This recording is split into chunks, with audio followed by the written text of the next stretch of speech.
Assalamu alaikum урматтуу. Мен менен программасынын көрүүчүлөрү, мен азыр ушул Ош шаарынын Борбордук аймагында эле жүрөм. Тургунбаева 1А деген үйгө келдим. Себеп дегенде эжебиздин аты ким эле? Махабат деген эжебиз бүгүн туулган күнүн белгилеп атыптыр. Ушу Махабат деген эжебиздин баласы ушу мени жөнөттү. Менин апам дагы ушул программаңызга татыктуу депчи. Азыр мен ушул аймакка келдим. Баштайбыз азырчы. Ушул үй урматтуу көрүүчүлөр, бир тууган сиңдиси тосуп чыкты. Эжебиз чын-чынында келгенде урматтуу көрүүчүлөр билбейт экен. Мен азыр мына сиңдисинен сурасам билбейм деп туурабы? Биз да билбейбиз деди. Баласынын атынан сюрприз урматтуу көрүүчүлөр. Ушу азыр чыгып аткан музыка, чыгып аткан үйгө кирип барабыз. Ар бир бала мына ушундай энесин сүйүткөнгө Аллах насип эткен болсун. Кана жүрүңүздөр, кеттик. Бисмиллахиррахманиррахим деп баштадык, а? Так, мына карабайсыздар, ой, аябай бийлешип атыптыр да.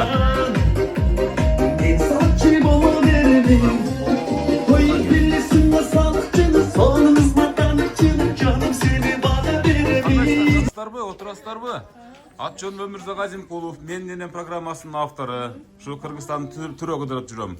Бүгүн ушул Махабат деген эжебиздин туулган күнү болуп атыптыр. Ушуга өзүнүн баласы, ушул менин дагы апам ушул программага татыктуу деп өзүнүн бир чын көңүлдөн чыккан ниетин билдирген эле да. Махабат эже, сиз окшойсуз, кандай отурасыз? Жакшы отурасызбы? Айылды жаңыртып музыканы болсо коюп, сонун кылып туулган күн өткүзүп атасыз анан. Балаңыз атайын сиздин туулганыңызга кол чабып коебуз, ана.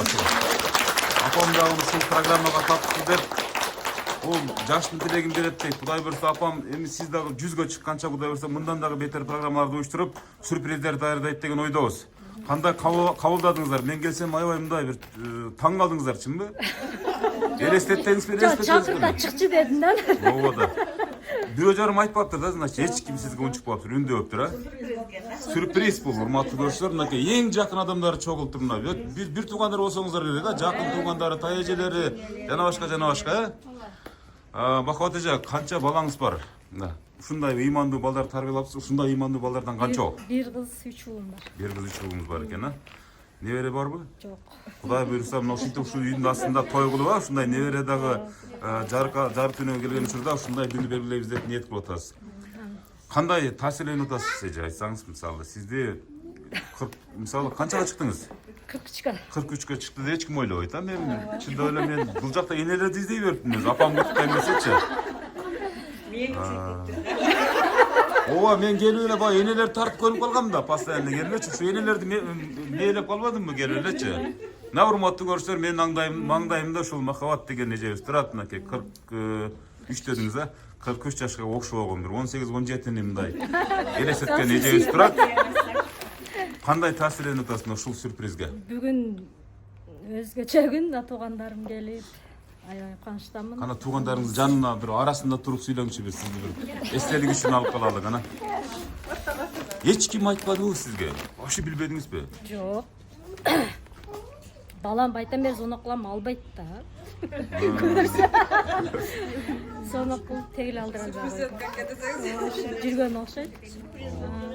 Ушул сюрпризди апама барып, ушуну тартуулап койсоңуз, менин дагы апам ушу менин программасына катталып калсын, себеп дегенде ушул программа биз үчүн эстелик болуп калсын дейт. Анан албетте ошо жаш балдардын, жаш үй бүлөлөрдүн ата энесин сыйлоо бул кийинки муңга сабак болсун иретте тартылат да бул программачы. Эмне жумуш кыласыз? Бүгүн мактана бериңер. Мен ушундай кылам, мен мындай колума мындай келет. Мен ушунчалык таланттуумун деп. Мен эле домохозяйка балдарды карап эле. Азыркы сиздин ушул куттуктап, ушул сюрприз жөнөткөн балаңыз ушул тууралуу айтсаңыз, мисалы, ушул балаңыз бир өзгөчөрөөк, ушундай бир ар дайым жыл сайын ушинтип сизди мындай Жыл сайын куттуктап турат. Былтыр кандай өттү эле, эже айтсаңыз? Былтырам туугандарым келген, өзүм бир туугандарым. Ош айтпай сюрприз кылган. Күтпөдүм эле бирок. Энелерге мисалы буга чейин мисалы бала же кыз болобу мисалы өзүнүн канжаны ажыраган пенделер мисалы өздөрүнүн балдары мисалы ар кандай ыкма менен сүйүнүшөт да, мисалы бири мисалы умрага сертификат алып берип аткандар бар, бири машина мингизип аткандар бирок эң чоң белек ушул менин программасы да. Биз ого жете элекпиз пока, балдарым жаш, азыр берген балам 20-га чыкты. 20-га чыккан балаңыз эмнетен ушундай ыймандуу боло турган болсо, Кудай буйрса аз күндөрү, аз жылдары Кудай буйрса мындан бетер сыйлыктарды, сюрприздерди күтөбүз Кудай буйрса. ушундай балдары бар. Махабат эжебизге бир кол чаап койбойлубу? Кандай дейсиздер, а? Сиздер да таң калып атасыздарбы, мисалы үчүн, а ушундай программа? Ушу менин программасын көргөнсүздөрбү тегиле? Ооба, көрүп ушинтип бакылдап эле келип калат Өмүрзак Азимкулов дегенчи, эч кимге айттырбай дедирбей элечи. Урматтуу көрүүчүлөр, мен араң чакырып алдым. Туулган күндүн аябай мындай өтө кызык учуруна келип калган экен да. Азыр бир аз сүйлөгөндөн кийин кайра баштай бересиздер кайра, бийдичи. Эми ушул мына үй бүлөдө апам бар, менин ооба, апам. үй бүлөдө мисалы үчүн ооба, азыр жакын бүт туугандарыңыздар келди, да? Урматтуу көрүүчүлөр. Абжемдер, жеңемдер, эжемдер, сиңдилерим. Коноктордун негиздүүлөрү, анан баягы авторитеттүүлөрү, ичинде экен да, жүрүңүздөр анын ичине кирейли. Ичине кирип, Жакшылыгымды бирге бөлүшкөн жакындарым бардыгы. урматтуу көрүүчүлөр, азыр биз болсо ушу Махабат эженин өзүнүн үйүнө киребиз, себеп дегенде мынакей энелерди көрүп атасыздар. Кире бериңиздер, баардыгыңыздар кире бериңиздер. Кире бериңиздер.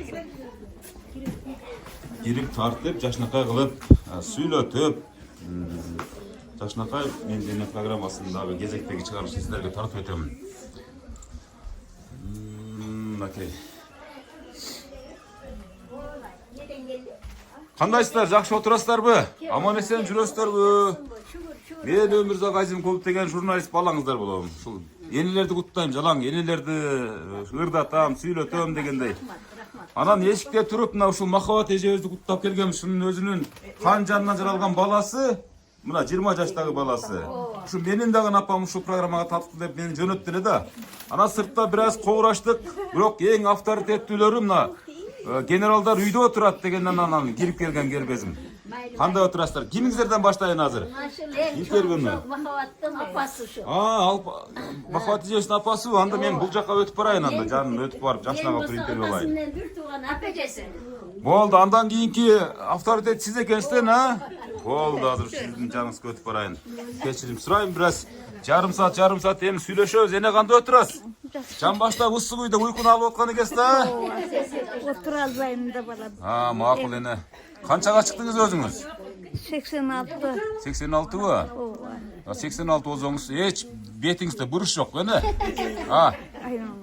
Бир 60-тын тегерегинде эле баа берип атабыз эми. Нердегилер деле ушундай берет турабы, жапжаш экенсиз. Билберлерди коюп мен ушуларды коюп пердедан чыгам да. Браза бийлегиңиз келдиби? Бар ошолор менен кошулуп. Бийлегим келди, башым айланат да. Бийди менен көрөт элең да. Бир аз демелип алып чыкмага келсе да, бир аз күтүп тургандайын, а? Ошондо болот элең. Жакшы. Сен эштер кирип алыпсың да. Эми азыр мен бияктарды сүйлөтүп жүрсө даяр болсоңуз керек эне. Эшикке чыгып анан бир бийди алып бересиз да, Кудай кааласа. Кандай дейсиз? Эне, мына ушул Махабат деген өзүңүздүн кызыңыз экен да, мисалы, мага жеткен маалыматтар боюнча. Мына ушул өзүңүздүн кызыңыздын баласы, сиздин небереңиз болуп калат. Ошондочу, ушул менин дагы апам дейт, мына ушул программага татыктуу депчи. Анан ушул программага тартканча, ушу менин дагы бир жакшынакай умай энелердей болгон энелерим бар, тайнелерим бар дейт. Ушуларды да кошуп бир жакшынакай чыгарып койсоңуз дейт. Биз ушунчалык ыраазы болот элек дегенден келдим мен. Эми сүйлөй бериң эне, мына ушул кызыңыздын туулган күнүн куттуктап, ушу каалоо тилектериңизди айтып бериң эне. Адашып кетем да. Майлы, оңдоп түздөп кое беребиз эне. Сиздер эч качан адашпайсыздар эне. Майлы. О мен ушу макыш ушу жашына да жаш кошулсун. Кожайын экөө тең арысын. Тапкан балдарынан жакшы күндөрдү көрсүн. Манты бул адашып кетем. Жакшы ойлоно бер. Ойлоно бериң, туура эле сүйлөп атасыз эне. Мен sen Kaysar'la kampere adashıp gidelim.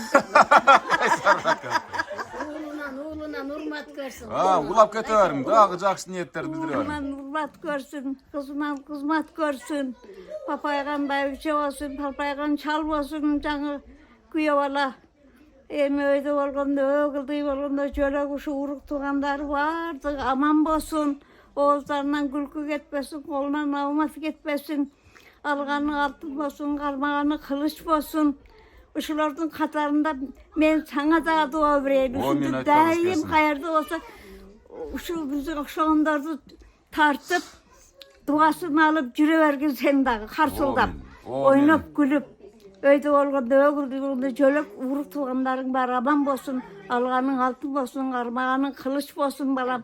Menin kalarım uşul, rahmat gelgenine, ömürün uzun bolsun, işin iyilikte bolsun. Ya uşul balam menin kalarım, amin. Men aytkanыңыз келсин, урматтуу көрүүчүлөр, сейлерден батасын алуудан Zorga бизден. taptım şunu. Ооба да, мынакей. Бул зорго тапканыңыз ушул болсо анда мурда вообще том айткан экенсиз батаны. İşte bana gelettiler, tükenmeydiler. İşte bir çaltırattılar. Эне ушул махабат деген кызыңыз, анан ушу негиз эле канча балаңыз бар? Men be. Канча небере, сизден мактана турган күн да. Бүгүн сиздин туулган күнүңүз эне. Өз негизи. Nevreni bilmeyim, nevre köp bu da şükür. 10 balam var, 10'du töredim. 5'e getken. Onun kalgan balдар uşunlardan 6'dan 5'ten bala kalgan. Olar nevreli oldu, bana çevire oldu. Em Kuday buyurursa kıvra görerdim. Эне ошол сиздердин заманда эмнеге мисалы кыз келиндер көп төрөшкөндө, мисалы азыр максималдуу 4 да. Ова. Эмне себеп болду деп ойлойсуз мисалы? Азыр жакшы заман го мисалы, сиздердин заманыңыздар абдан оор болгонго, туурабы? Bilmeymiş, oğurgusa miras hiç kıynaldık demey tirikçilik kılganmız. Hazır özün aytmakçı, bular kir juvayt, üç şıpırlayt, tazalaşıp. Жамандай бериң эне, бүгүн жамандай бериң, шубай бериң. Жараша. Malda bir haftada bir kir juvup, bir üyü kötörüp, talaga iştep, pazarga varıp, baldardı bağıp, onu aytkanda o jomokta öyle. Ооба. Китептеги жомокто эле угулат десеңиз, сезилет десеңиз. Kız bergenler bolsa, ütügünen öyle verip oturat, başkasını aytmayın. Туура айтасыз. Bizge bir sandık, iki körpe, bir teşekkür ettiler. Şu. Ол убакта баягы Дубайга барып эс алып келгиле, Турцияга барып эс алып келгиле деген жок. Yok, o yok. Каяка барып эс алчу элеңиздер, ошону айтың. Es alış kayıkta. Сразу эле Казан Аяк университетине тапшырасыз. Kazan ayak üniversite. Hazır da alaytam. Gelinler de o yana kızın adı Kazan ayak üniversitet kokuttular. O kanterde otursa boşanın çoğunda sura atat. Küküne de sürece, bunu yakta sürece çok küküne de mi deydi. Hadi ne beni görüyorum da ben. Ооба, YouTube'da. İnternette o var. Интернет көрөсүз бени? Телефон чукулайсызбы кадимкидей? Oşanı. Ондо мына азыркы ушул сиз сүйлөп аткан, ушул программа тартылып аткан, мына азыр бир 2 саат ичинде эле, 2 саат 3 саат ичинде эле чыгып калат интернетке. Жан баштап алып бир көрүң а эне. Кудай кааласа.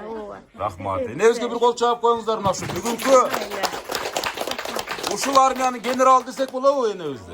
Генерал. Bari benim taraganlar. Ошону айтам да, сиздин солдаттарыңыз. Ova. Siz generalsız ene. Bunu menen kiyinki bul. Şunun baldarı da var. Gelbey kalanları da var. Allah'a şükür. Kuday berzantı berdi gördük. Çabandık gündü görgönümüz yok. El arpanın unun, zağran unun çekendem. Çekenimiz yok onu. Ay rahmat. Annemler öyle tağı jakşılık bakkan. Bol demeyin. Naki boldu deb atabı. Boldu deb atabı. Anan daha gelem ene sizge жақсы үйреткен seni. Зорго таптым dey. Enebizge bir kol çap. Şunçalık söz söylөгөнүнө, баташына, бардыгына чоң рахмат. Мен bitti 10 milyona bulup koyar ya. 10 milyon. Ne tilese şu maksat talabına jete versin, şu kampır dağı düzge çıkıp yaşasın. 10 milyon 10 milyon айтасыз. Жүзгө чыкканда келем дагы Кудай буйрса энебиз Ha, уктап. ekkanın gelsin bulamayız. Эне өзүңүздү тааныштырып, бүгүнкү махабат ижесинин туулган күнү жакшы тилектерди айта бериңиз эне. Allah'a şükür. Men Mahavat'ın atası menen bir tuğan karındaşı olam. Akam ötüp gitti. Biz 3 ul, 4 kız, 7 bir tuğan elek. Uğullar bari gitti. Anan şu kızdın kattası menmen, şu akam menen tuğulkandan 3 singdim var. Şu 4 bir tuğan, şu kız. Anam bir tuğandım, baldar var. O şükür, uğul kızları var. Allah'a şükür. Emim ne deyin? Kutu menen Mahavat'a men kaloo tilegimi aytayım balam. Kutu menen Mahavat ökö önü össün. Bularga paygambar patasın versin, bay dövletin versin, uzun ömür versin, çın densoluk versin. Ökö teң arıp teң arı uğluna nurmat görsün, kızına kızmat görsün, kem bolbosun. Daim jakşılıklarda uğul kыздın töründe oturganda uşularga Allah'ım nasip etsin. Nasip etsin ha. Uğluna nurmat, kızına kızmat görsün. Oçağı tola ot bolsun, kazanı tola baş bolsun, үйü tola baş bolsun. İştekeden Allah'ım kem kılbasın. Tastorkonu tola nam bolsun, kampası tola dem bolsun. Korosu tola koy bolsun, çöntögü tola akça bolsun. Bular iştekeden Allah'ım kem kılbasın. Ne tilese maksat talabına жетip, bay veçe olup, uğuldan urmat, kızdan kızmat görüp, törde oturgandı şularga nasip etsin. Kalgamına şu makavatga jakşı tilek kılıp gelgen jengeleri, eceleri, singdileri bardığına bularga dagı ne tilese maksat talabın bersin Allah'ım kam kılbasın. Şu bardığı jakşılıklarda oğlundan urmat, kızından kızmat görüp algandarmen teң arıp jüre bersin. Meni kalap keterim uşul. O men. Men aytkanыңızдар келsin, урматтуу көрүштөр. Sana da rahmat, sana da rahmat. Sen hem kam bolbo. Sağa paygambar patasın bersin, bay dövletin bersin, uzun ömür bersin, çın densoluk bersin. Alganın menen teң arıp, oğlunga urmat, kızыңa kızmat, iştekeden kam kılbay. Daim ушундай жайылган тасторкондун үстүндө жакшылыктарда жүрө бер. О, мен айтканыңыздар келsin. Эне өзгө да бир жакшыга кол чабуулар, а? Сонун. Бул эмелердин сөздөрү таберик да. Таберик. Ecek mınday dua öğret. Beni tantırattık her жерде. Жок, эне бир дагы жерден үзүлгөн жоксуз. Түптүз сонун тилмет менен мончоктой кылып айтып бериңиз батаны эне. Мисалы, мына ушул программаны өзүңүз деле көрсөңүз таам бересиз эне. Кудай кааласа. Сиз азыр мен бүт баарын сүйлөтүп келгенге чейин бир куплет ырдаярдап туруңуздар, а экөөңүздар. Сонун кылып туруп ырдап Odan коесуздар. azal men ırdıgan mesin jaş bolur. Эми бир жолу ырдап коесуздар да загыз эми мурда загыз. Кызыңыздын туулган күнүндө. Çok ırday albayım. Эски ырлар Jaş болду. bolmam iş ırdawadım. Анда эне сиз даярдап турасыз, а эне. Баарыңыздар ким ырдай турган болсо ырдаярдап турсун. Атасы менен бир тууган, эжеси болуп, апижеси. Эжем тааныштырып кетти. Махабатка алаканды керейли, ак патабызды берейли, чыпанакты керейли, чым патабызды берейли. Тарижаның сак болсын, өмүрүң узун болсын сиңдим. Кут экөөң тең арып, тең каргыла. Ушу улдан урмат көргүлө, кыздан кызматты көргүлө. Казаныңар кайнап турсун, отуңар жайнап турсун. Үйүңөр башка толсун, корооңор койго толсун. Эч нерседен өксүү болбой, ушинтип жакшы заманда жакшы кыздарың, балдарың бактылуу болсун. Үйлөрүңдө тойлор болсун сиңдим. Айтканыңыздар келсин, курман. Кол чаап коебуз, сон. Bir tuğanda bulan yaşta usta. Ооба, азыр сразу эле укмуш мындай сонун бата менен баштады го. Эне өзгө да ушунчалык ыраазыбыз. Себеп дегенде бүгүнкү махабат эжебиздин туулган күнүндө мына ушундай жакшынакай батаны бердиңиз, а эне. Кудай буйрса мына ушул 3 негизги деген авторитеттүү энелерден маекти алдым, андан кийинки маекти уланта берейин, а. Сизден баштай берет окшойбуз эже. Кана, жери карап туруп сүйлөй бериң кана. Ушу махабат эжебиздин туулган күнүнө карата. Махабаттың атасына бір туған әбдесі болам. Махабаттың туылған күні құт болсын, өмір ұзын болсын, келешегі ең бақтылуу байбичеден болсын, құт өкө тең арып тең қарысын, дайыма ушу тастырконго жакшылыктары тастырконго жайылсын, жакшы саналаштары тастырконун тегерегинде дайыма отуруп жүрө берели. Бир туугандар, эже сиңдилер, келиндер, баардыгыңар тынч болгула, дайыма ушу жакшылыктардын үстүндө дайыма ак тастыркондун тегерегинде отуруп жүрө берели. Үй бүлөңөрүнөн тынч болгула, аманчылык болсун. О, мен айтканыңыздар келсин. Урматтуу көрүштөр, махабат эжебиздин эң жакын туугандары мынакей сүйлөп атышат. Биринин алдынан бири сонун кылып туруп сөздөрдү тизмектеп айтып атышат. Мен де ушу махабаттын эң кичине кенжетай абижеси болом. Ушу махабаттын жакшылыгы бүгүн Алла Таала насип кылып буйруп койгон экен. Ушул жерде баары тууган урук чогулуп отурабыз. Махабатка узун өмүр каалайм, чын ден соолук, чалы менен тең арып тең карысын күйөө балам менен. Ушу балдары өмүрлүү, бактылуулар даңгысын Аллахым. Ар дайым жакшы күндөрү көп болсун. Эми айтарга сөздүн баары булар айтып коюптур, мен айта турган. Дастыркон ар дайым жакшылыкка жайылсын. Укам ар дайым сенин жакшылыгыңда ушу тууган урук дайым бирге бололу. Ошо эми. Рахмат. Энеңизге кол чабыңыз. Сонун сөздөр. Эми берека жылып турасыздар. Мен кийинки эжелерден интервью алып, ушундан кетсем туруп эле бололу ошондо. Болду. Кана эже, өзүңүздү жакшы тааныштырып туруптур. Бүгүнкү иш-чаранын катышуучулары, мисалы, кокус ырдайм десеңиздер, калуу тилектен кийин бир куплет ырдап койсоңуздар боло берет. Эмесе бүгүн аябай жакшы күндө отурабыз, махабат. Бүгүнкү өздүк майрамың кут болсун, ден соолугуң чың болсун. Ушундай дайыма бактылуу күндөрүң көп болсун. Ушу балаң рахмат, кутуң аман болсун, пешиңе бир туугандарың, жеңем аман болсун. Мен ушулардын эң кичинесимин, ошо эң аксакал Генералдардан кийинки генералдын эң сиз. кичинеси мен. Солдат. Солдат. Лейтенант, солдат. Ушул жакшылыктар болсун, баарыбыз тынч болойлу. Бүгүн ошо насип кылган экен, ушул жерде баарыбыз бирге отурабыз. Мындан кийин да жакшы күндөрүбүз көп болсун, ден соолугубуз болсун. Аллахым эч нерседен кам кылбасын бизди. Генералдар сизге заказ берип атат, бир куплет ырдасын депчи. Кандай дейсиздер? Туурабы, колдоп коштоп коелубу? Эмесе махабатка арнап, ошо махабаттын бүгүн туулган күнү экен. Алдей ай, алдей деген ырды ырдап коеюн. О, сонун. Алдей, алдей, алдей, алдей, алдей. Жанымдын жармысын окшоп, турасың жүрөктү козгоп. Жыргалга чөмүлө түшөм, жүзүңдөн өпкөндө чоп-чоп. Берекет алайым сени, уктачың алай бербей. Алдей, алдей, алдей, алдей, алдей. Ой, рахмат.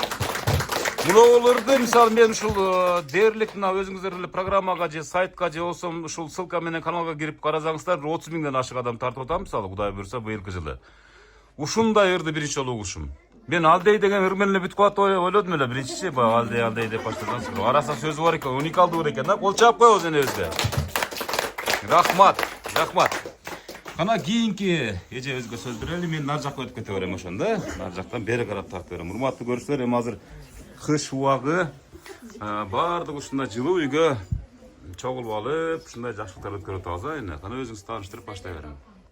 Мына бүгүн биз ушу махабаттын туулган күндө отурабыз. Махабат бүгүнкү туулган күнүң кут болсун. Ушул ар дайым ушул күйөө бала менен бактылуу болуп, ушу балдарыңдын жакшылыктарын көрүп жүрө бер. Ушу балдарың жакшы болгону сага чоң бакыт. Ошо өмүрүң узун болсун, ден соолугуң чың болсун. Ар дайым ушундай туулган күндөрдө, жакшылык күндөрдө туугандар менен отура бергиле. Ошонун катарына баардык ушу апамдар, апежелер, эжелер, жеңгелердин баарына үй бүлөлүк бакыт, тынччылык, амандык. Ар дайым ушундай баардыгыбыз балдарыбыздын жакшылыктарын көрүп жүрө берели. Ушул махабаттын ушу баласына чоң ыраазыбыз. Ар дайым ушундай ата энесин сыйласа, Кудай кааласа, ошол чоң бакытка балкыганы махабатка, чоң майрам. Ошонун катарында ушул махабатка туулган күнүн арнап мен дагы бир куплет ырда деп коеюн. Суранып атышат. Азамат, кана баштадык. Арчалар суукта калса, тоңбой тура. Ат эне көзү бары байлык тура. Башкадан канча сыйды көрсөм дагы, баары бир ат энемдей, баары бир апакемдей болбойт тура. Башкадан канча урмат көрсөм дагы, баары бир ат энемдей, баары бир апакемдей болбойт тура. Ой, рахмат, рахмат мынакей ушул элебизди. Урматтуу шайыр энелер тобу, эгерде ушул эжебизди же ушул жанында отурган эки эжебизди көрүп калсаңыздар, угуп калсаңыздар, анда тезинен ушул топко кошуп алышыңыздарды мен суранам. Рахмат. Махабаттын бир тууган эжеси болом. Бүгүн махабаттын туулган күнү, ошонун туулган күнүн баардыгыбыз тең бөлүшүп жерге чогулуп отурабыз. Кубанычын тең бөлүшүп. Махабат туулган күнүң менен куттуктайбыз. Сага чын ден соолук, узун өмүр, балдарыңдын жакшылыктарын көр. Эми ушулардын баардык каалоолоруна мен кошулам. Ким эмне каалайсыз ошо. Кыска сүйлөткө бирок ырды айтып кош керек сизчи. Ушу жай сүйлөгөндөр ырга аябай чебер келишет эле. Кандай дейсиздер? Эжебизден бир куплет берем, бир тууган сиңдиз үчүн. Кол чаап коштоп койбойлу кичине. Ооба да мына энелердин тапшырмасы. Ыр жаттап келбек. Çok bayağı dejurnörlerden olot koy ne. Onda yine sizdeki dayar olup kaldı örümüz. Kayra kayra böyle basıp gele örbeyin. Ha. Жоқ, мен ыр билбейм. Ha, men hırsıların canına gelip kaldım boşunda.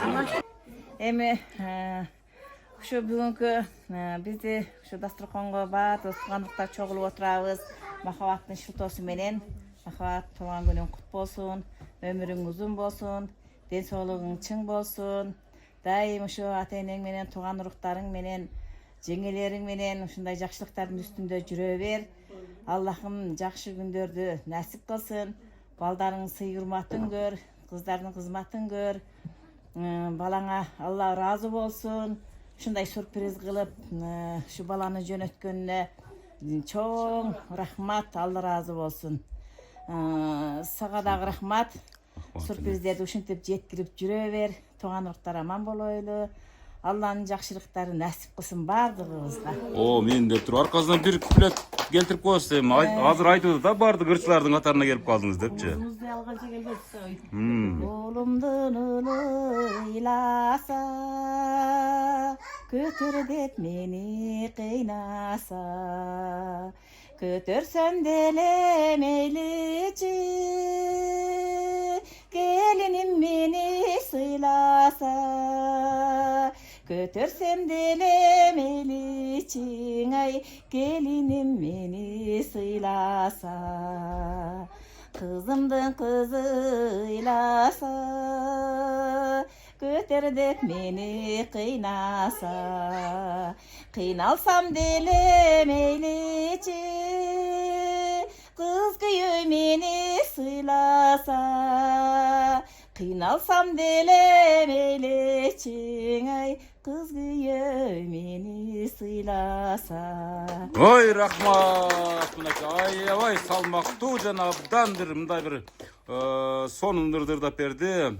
Жакшы отурасызбы? Бүгүнкү туулган күн кандай болуп атыптыр? Махабат эженин баласына таң берип атасыздарбы чын-чынына келгенде, туурабы? Ооба. Баладан көрөт деген ушул. Махабат бул эң жакшы сюрприз, эне үчүн эң жакшы бакыт, кубаныч деп ойлойм. Махабат, сенин туулган күнүң менен куттуктайм. Ден соолугуң болсун, өмүрүң узун болсун. Ушул кыздардын урматын көр, ушуларды үйлөп, жайлап, небере көрүп, чебере ээрчиткиле кут экөөң. Жалаң тойлоруңарда, жакшылыктарыңарда дасторкондордун четинде биз болойлу. Ырдап жүрө берели деп тур. Бир куплет ырдап койсоңуз, ошо менен кетип калайын мен. Ырдап жүрө берелиби? Ырдап жүрө берели, ооба. Тойлор болсун, сага да рахмат. Ушул жакшы программаны автор экесиң, жакшы ушу программаны ойлоп тапкан экесиңер. Алысты жакын кылып, ушу балдарын кусалыктарын, ошолордун кубанычтарын ата энеге тартуулап бергенге жакшы ортомчу, бизде ортомчу деп коет. Эң сонун программа ойлоп таапсыңар. Рахмат, силерге да ишиңер ийгиликтүү болсун. Дагы жакшы, мындан дагы глобальный сон немелерди программаларды ойлоп таап, ошолордун автору болуп, аттуу баштуу башыңар көрүнүп, элдин арасында сыймыктуу болуп жүрөргүлө. Рахмат, рахмат деп турем. Бир куплеттериңиз куттабыз. Жанатан бери сизди Динар Акуловага салыштырып атпайбы, мисалы үчүнчү, ошондой деңгээлдеги ырларыңыз бар экен.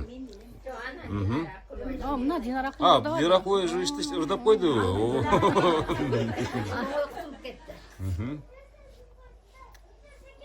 Жөн эле мен ырдабай эле койчу. Ырдатпай калдым. Ушул бул ырларды мисалы ырдаганыңыздар, ушинтип жакшы отурганыңыздардын баардыгы мисалы башка муундарга кийинки сабак анан өзүңүздөр үчүн дагы абдан жакшы көрүнүштө. Махабат эжебиз азыр ушундай күтүп атат ушул туулган күнүм жакшы өтсө экен депчи. Ак көйнөк кийсем жерчие, тайылда жигит көп жүрөт.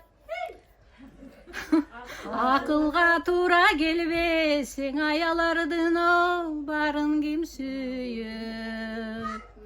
Көк көйнөк кийсем жерчие, көчөдө жигит көп жүрөт. Көңүлгө туура келбесең ай көптүн бары ким сүйөт. Vay rahmat, kol çarpı. Ene mына ушул сиздердин убагыңыздарда аябай популярный болгон ырлар ушулар, а? Байкадыңыздарбы, уктуңуздарбы? Сиздердин убагыңыздарда баягы чөп чарга чыккан мезгилдерде, колхоз совхоз убактарындачы, анан жылкы айдаган, тоодо жүргөн мезгилдерде мына ушул ырлар хит болгон турабы? Ошол маалдардагы ырларды мына ушул сиздерден кийинки муундар уктуруп атат да. Кийинки эжебиз бир тууган жеңеси экен мынакей. Эжебизге бир жакшынакай сизден бир калуу тилек. Да, ушу айтып кеткен энемдер, эжелерим, жеңемдер калуу тилектерине кошулам. Өмүр узун болсун, кайнсиңдимдер. Күйөө балам менен тең арып, балдарын бактыларына күбө болуп, жакшылыктарына жүрүшүн каалайм ошол. Ыр болобу сизден? Ыр жокпу? Кол чап коебуз эжебизге дагы. Абдан сонунча сүйлөттү да. Бүгүнкү күндүн себепкери, күнөөкөрү деп коебуз, мисалы ушул Махабат эжебиздин туулган күнү. Эми колдон келишинче баласы бечара ушундай энем сүйүнүп калсын деп. Анан алардын катарында менин эң жакын эжелерим дагы ушул сүйлөп, бизге ушул тарых болуп калсын деп ниет кылган да. Мына келдим маңдайыңызга, мына сиз кимис болосуз? Жеңес болом. Сүйлөй бериңиз. Мына бизден алдын жакшы сөздөр болду. Апамдар, эжемдер баары жакшы сүйлөп кетишти. Биз кошулабыз. Өздүк майрамыңыз менен багы уулдан күткөн сюрприз жакшы нерсе да булчу. Bunday sürprizler көп болсун. Ден соолукта болуңуз, күйөө бала менен ар дайым дасторконуңуздун чекесинде ушундай жакшы санаалаштарыңыздар болсун. Ошо жакшылыктарыңыздарга күбө бололу. Тойлор көп болсун. Небире чебире көрүңүздөр. Сиздер да ушу эжемдердей болуп төрлөрдүн ээлери болуңуздар. Чап коебуз. Бир күпедир да коесузбу? Тегирге жоксуздарбы? Мейли, ушул дагы жакшы нерсе, ушул да калуу тилектерчи мынакей эми жаштарга кезек берүүгө окшойт мынакей. Жок, бул сизге жакын көрүнгөн менен, мисалы үчүн азыркы жаштар түшүнөт да, бул мындай панорамный тартылып атат, эч качан мени жакын тартып атат деп ойлобоңуздар. Баштай бериңиз. Сиз кимис болосуз? Мен сиңдиси болом.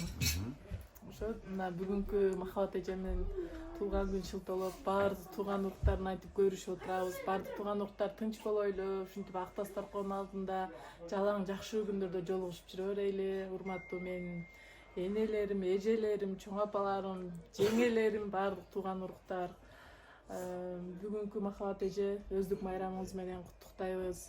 Ар дайым ден соолукта болуп, жездем экөөңүздөр ар дайым бактылуу болуп, балдарыңыздын, кыздарыңыздын жакшылык сый урматтарында, ошолордун төрүндө, жакшылыктарында чогуу бирге болуңуздар.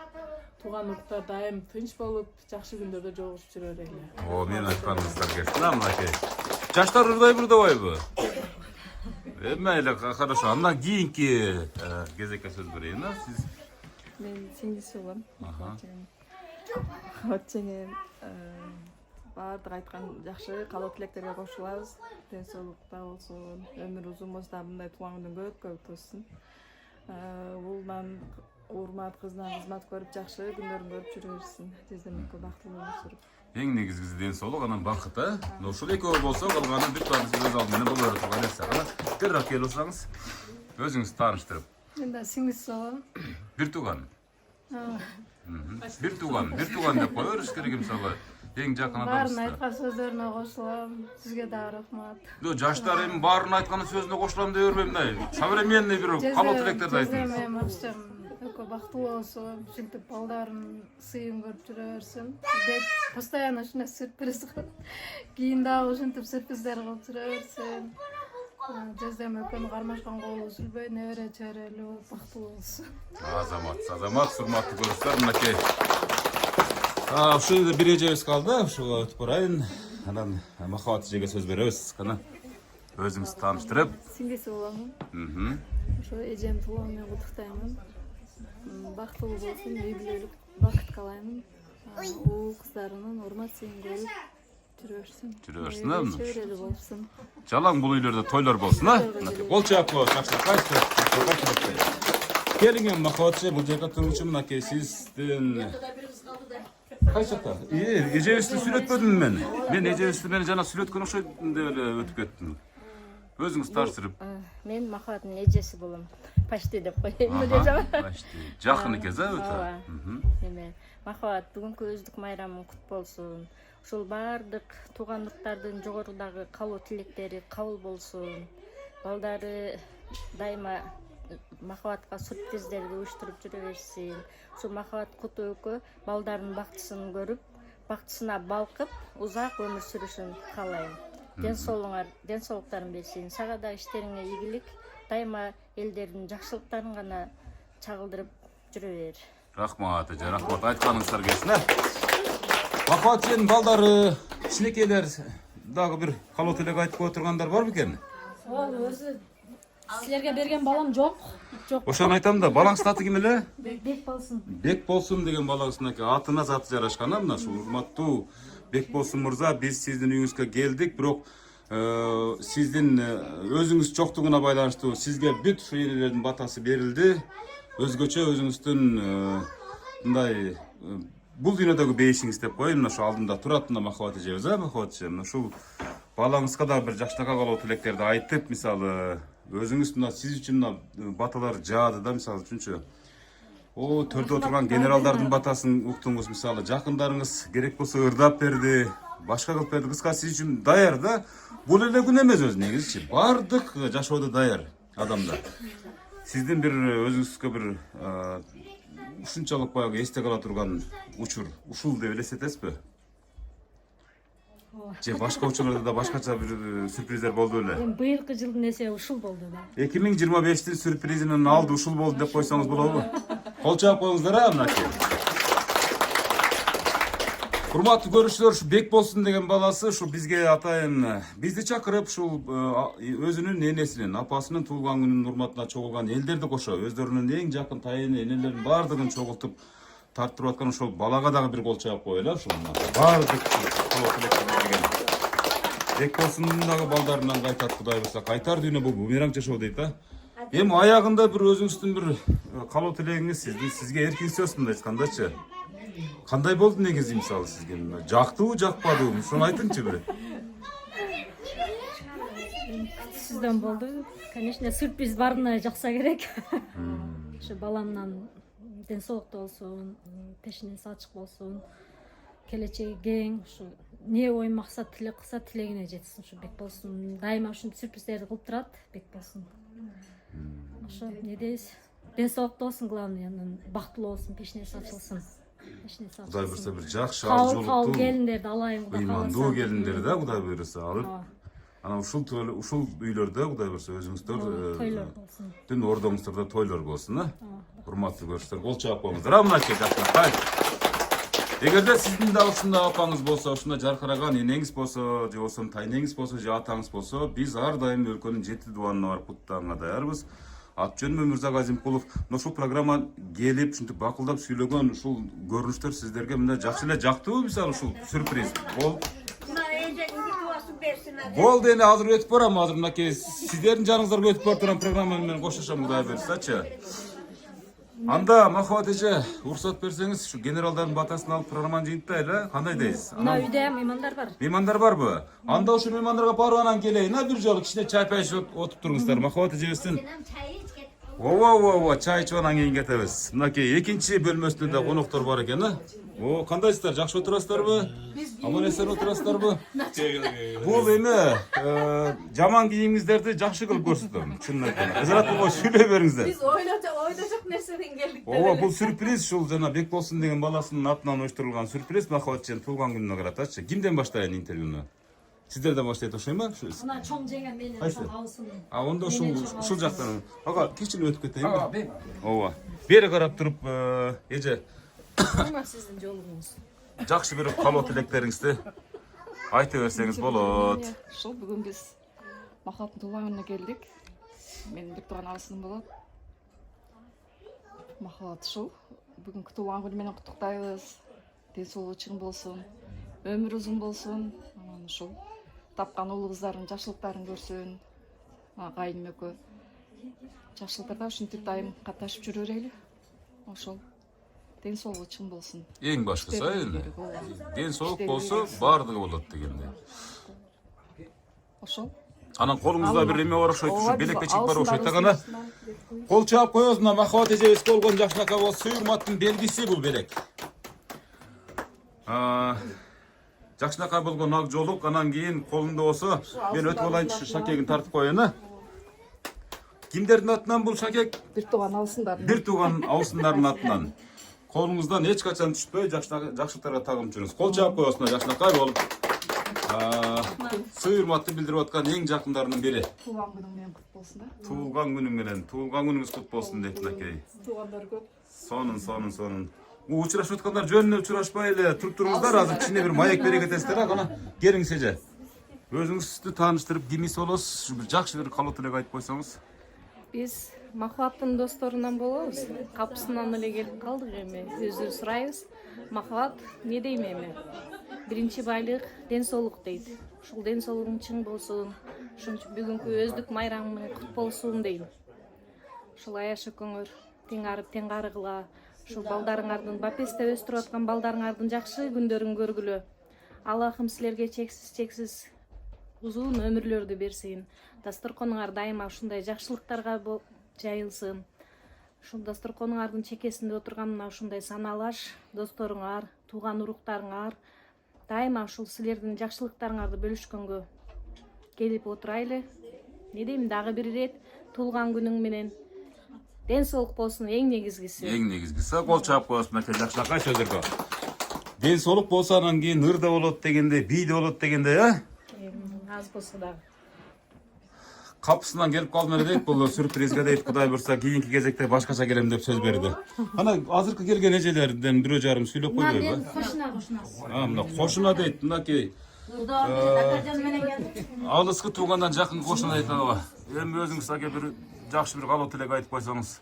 Мен деле билбей калдым да, Махабат şu бүгүнкү туулган күнүңө жакшы эме кут болсун да. Силерге ден соолук, ишиңе ийгилик, ушу үй бүлөң менен балачкаң менен дайым тынч болуп, не тилек максат кылсаң ошонун баары жүзүнө аша берсин. Тууган урук эл журт менен ушу баарыбыз тынч болойлу, аман болойлу.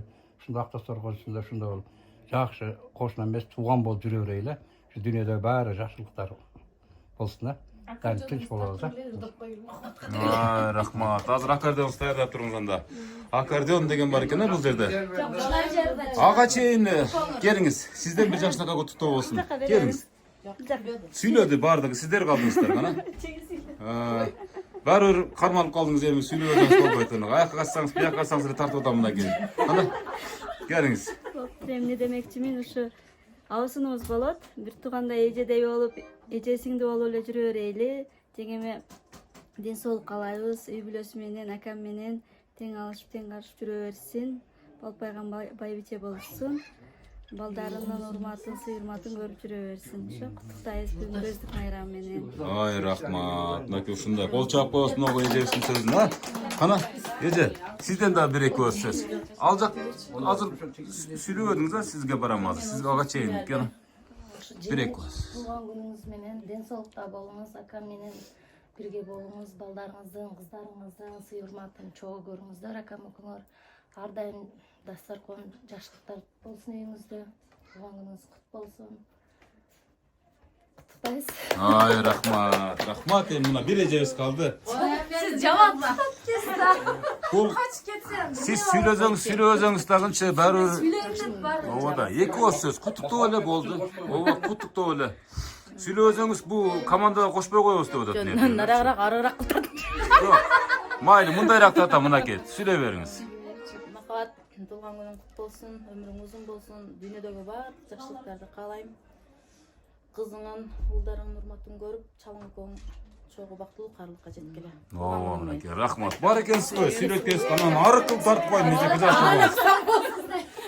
Эң негизгиси, келиң аке, бул жакка келсеңиз, Махабат эжебиздин жанына туруп, бир жакшы бир калуу тилектерди айтсаңыз, өзүңүздү тааныштырып, кимиңиз болот? Жанат эми сизди машина базарга кетип калды, ушу бир жакта жүрөт дегенден келип эле таппай калдык эле өзү негизичи. Жумушта элем. Жумушта элеңиз. Бүгүн эми жубайыңыздын туулган күнү турбайбы? Мынакей сиз ушунчалык баягы жакшы кароо, жакшы сөз, анан жакшы турмуштун белгиси да. Махабат эжебизге мисалы ушу төрдөгү генералдар да абдан чоң баталарын беришти. Ушундай жакшынакай семья экениңиздерди сырттан эле мына урматтуу көрүүчүлөр комментарийдерде жазыңыздар, көрүнүп турат дегендей. Ушундай ак кууну каяктан таптыңыз эле? Ошондон баштаңызчы. Махабатка бир аз кайрылабыз да анан кийин утутпай, аягында утуптайбыз. Ак кууну аректен тапкалды. Кантип таптыңыз мисалы? Мисалы таладан таптыңызбы же автобустан таптыңызбы же окуу жайдабы? Окуу жайдан таап алгам. Окуу жайда деп туура айтып койдум а бирок а? Окуу жайдан тапкалмын. Ошо эми бүгүнкү туулган күнүң куту болсун. Алтыным. Жо мактай бериңиз, мактай бериңиз. Бул сизге кийин удостоверение болот. Сынсыз аманчылык болсун а.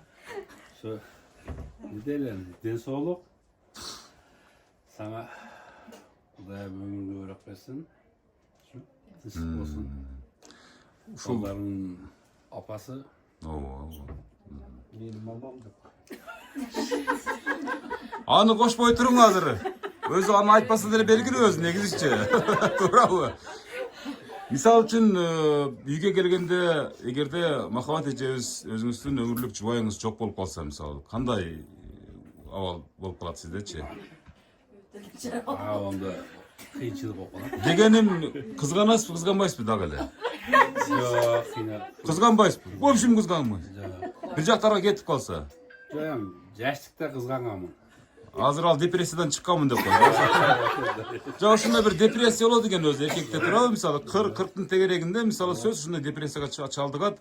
Ошол мезгилде көрсө Кудай Таалам сыноосу берилет экен да. Эгер ошол мезгилде ушул депрессиядан жакшы чыгып алып, жакшы семьяны карап калса, демек андан аркы турмушу эң бактылуу күндөр менен коштолот экен да. Эми колун кармап же болбосо мындай кылыңыз. Мен сизге дагы бир суроо берем. Менин программасында өзү негизи ата-энем программасында бир суроо бар да. Бир кээде мындай адамды кыжалат да кылып коет да.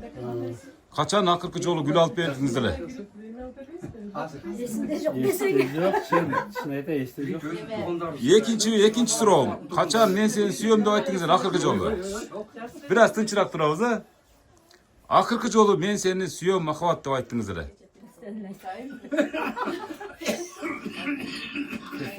Тез айтып турасыз. Анда колун кармап, жүзүн сүйүп, бир жакшы бир сиздердин үнүңүздөр болсун гана. Азаматсыздар. Кол чоп коюп, жакшы чабабыз колду. Бактылуу болуңуздар. Бактылуу болуңуздар. Бактылуу болуңуздар, а? Сизге бир тапшырмада, эгерде Махабат эженин туулган күнү болсо, анын күйөөсү ырдайт да. Эгер күйөөсүнүн туулган күнү болсо, анда келинчек ырдайт да. Ушундай бизде бир тапшырма бар да. Ошого бир куплет ырдап коесузбу? Аккордеондун коштоосунда. Чын айтайынбы? Андайдан жок. Да, шоу бизнестерге кызыкпайсыз. Махабат сиздерде албайсызбы? Сиздерде кандай эмес, таптакыр. Анда сиздердин урматыңыздарга буяктар ырдап. Жакын эжем буяк четтесин, жакын эжем ырдайт. Рахмат, рахмат. Азыр урматтуу көрүүчүлөр, ушул Махабат эжебиздин туулган күн урматына кимиңиздер ырдайсыздар? Сиз ырдайсызбы? Жакыныраак келип алыңыздар бул жакачы.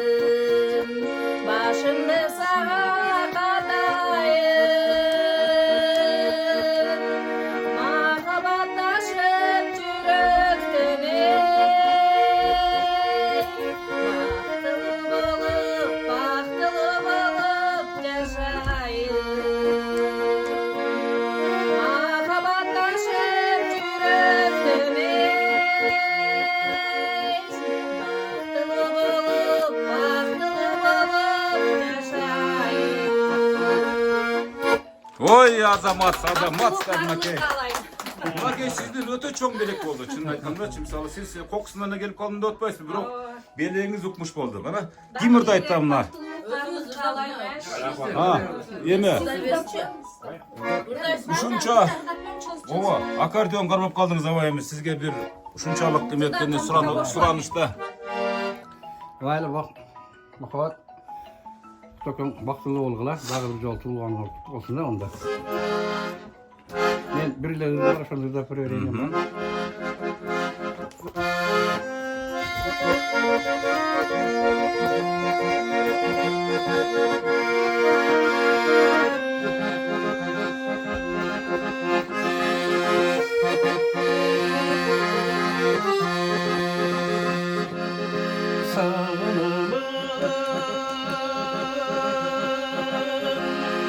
seni sarılım sarılganda dağlarday çalım oylaysın sen beni oylaysın ayrılganda bu kadar olmaysın.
Oy rahmat, ne kıymetli görüşler.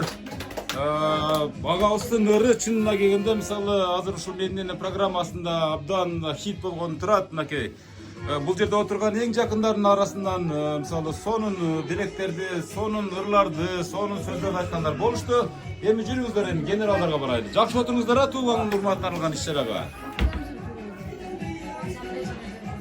Кана, бакылачы. Ушул генералдардын жанына барайлычы.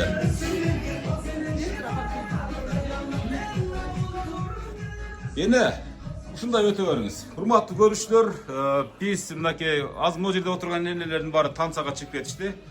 Мына ушул энелерибиздин батасын алып, анан жакшынакай кылып мынакей жанында Махабат эжебиз отурат.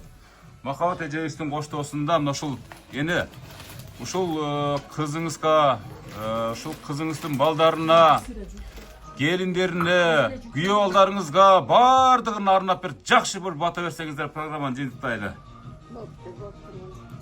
Men tutamam şu kadar önü össün. Eşki yapalım. Kutuku tengarısın, tapkan baldarın huzurun görsün. Kızına kızmat görsün, oğluna hurmat görsün. İşleri iyilikte olsun. Dağım ne aytayın, aynamayın. Kızlarla kızmat, oğluna hurmat görsün. Yaxşı gündördü görsün, şu benim tilegim şu balam. Başım ayranganda tappay kalam. Ben başım uğruyda aynamayın. O men. Dilekleriniz kabul olsun. Rahmat. Kana yine öz üstünde var. Жақсы bir. Siz Gülgöz siz tatlıksız. Gülgöz siz tatlıksız deyim. Şu meni tuup şu darajaga жеткирген sizge çok rahmat. Kol çabuk koyuyoruz. Жақсынакай кылып тілектер бар болуңузда. Yüzgö çıkın ilayım. Bizim peşinizde var bolmay. Söz türdü. Bergen yaşına vallaha razımın min mertemden. Dağı yaşayın. Kaldıratpay ayağım menen. Jo, razı olmay turun hazır 100 yaşka kelebиз деп men bu yakta daярданып turayın hazır. Kana yine.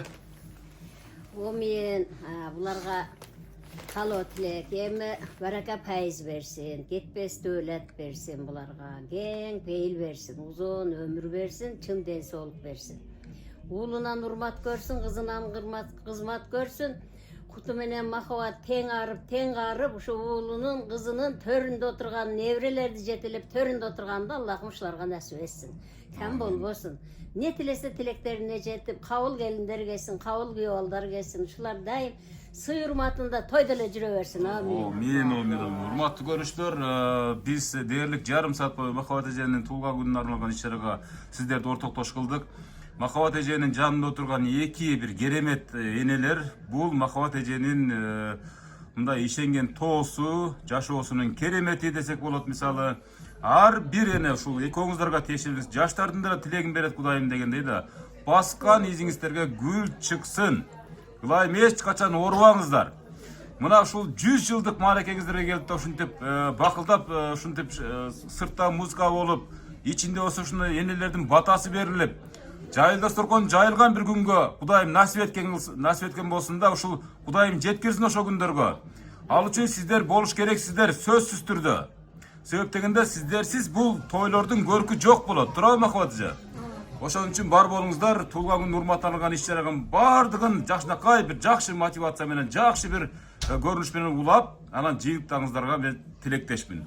Жакшы туруңуздар. Сага дагы пата берейин балам. Береке файыз берсин, кетпес дөлөт берсин, сага кең пейил берсин, узун өмүр берсин. Алганың менен тең арып тең ары, уулуңан урмат көр, кызыңан кызмат көр, ата-энең бар болсо ошолорду жакшылыктары сен жакшылыктарын көрсүн ата-энең. Уулуңан урмат, кызыңан кызмат, дайым тойлорун, сыйларын, жакшылыктарда ушундай жайылган тасторкондун тегерегинде жүрө бер. Сага дагы чоң рахмат, кем болба. Өнүгөсүң. Мен айтпаңыздар кесин, урматтуу көрүштөр, мына ушундай эки Жүзгө чыкканда да өзүң келет экенсиң. Келем Кудай берсе ага чейин аман эсен болойлу. Жакшы туруңуздар, аман болуңуздар ага чейин, туурабы? Рахмат, бар болуңуздар. Мына